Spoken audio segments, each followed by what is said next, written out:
But the next technique is trig substitution. So this is 7.2, the very first video. So we're going to be using sines and cosines with odd powers. And the reason we need that odd power is we want one extra cosine or one extra sine that we can use for u substitution.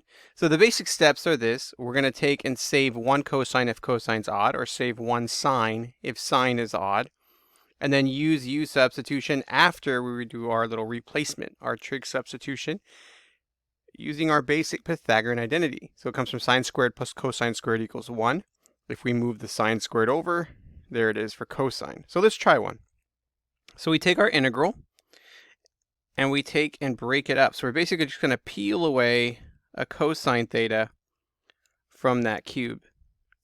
And then we're going to take and replace that cosine squared. See, if you remove one odd, you're now left with an even, which allows us to use our Pythagorean identity. Now, the reason we're doing this is we're setting it up for u substitution. So if we say u equals sine theta, our du would be cosine theta, d theta. And you see that is now what we can use to substitute. So everything gets set up. So by doing this little technique, it allows us to use u substitution, removing the trig function into a nice clean little polynomial. So we end up with u minus 1/3 u cubed plus c. And then now we just plug our sine back in. So sine theta minus 1/3 sine cubed theta. And we don't need those parentheses, but we do need the plus c. All right, so that's the basics behind it. So now let's try it with an odd sine. So it's going to work exactly the same way. So what we're going to do is here, since we have an odd sine, we're going to peel one of those away so that we can use u equals cosine theta, which will give us du equals negative sine theta d theta. So you can see that right there is what we're looking for, is that one. All right, so that would end up being sine to the 4th theta cosine squared theta, and everything is on its way. So we need everything to be cosine, so we take our sine squared theta and we square it like that. And the more you do these, you won't have to take so many steps that I'm doing right now. And then now we can replace it with 1 minus cosine squared theta.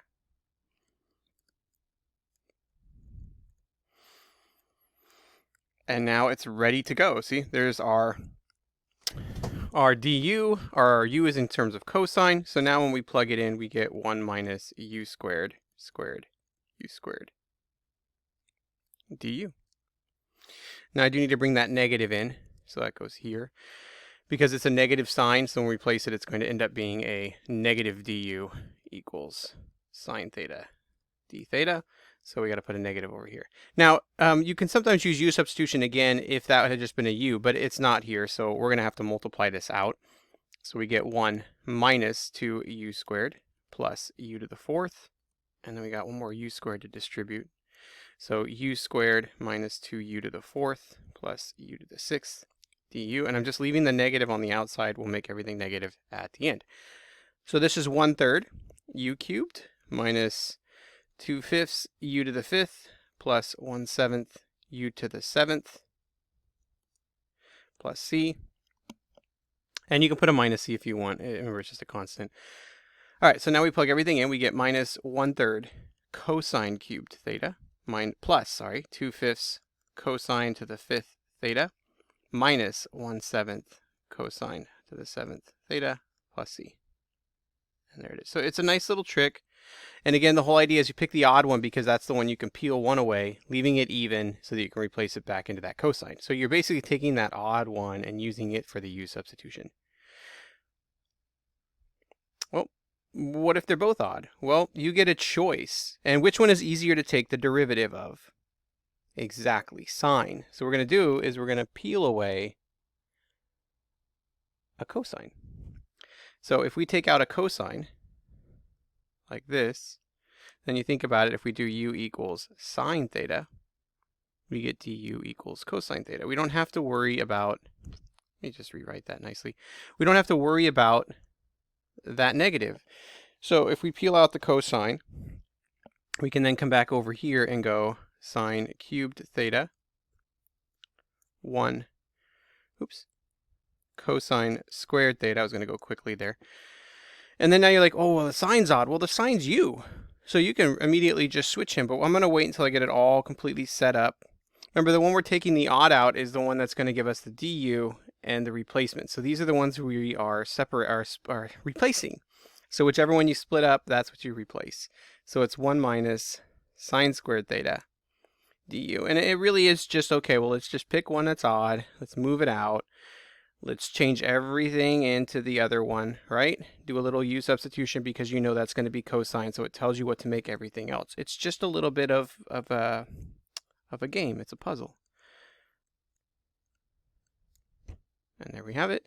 So now if we just distribute, it's a nice quick distribution. Because again, I wrote it wrong. So let me go back. I switched to du right off the bat. I want to do this all in one shot, so it looks nice. There we go. So this is this, and that's du. Okay, that looks much better. Well, it's a blue in there too. All right, du. All right, so now we get 1/4 u to the 4th minus 1/6 u to the 6th plus c. Quick little plug-in, 1/4 sine 4th theta minus 1/6 sine 6th theta plus c. And there's your integral.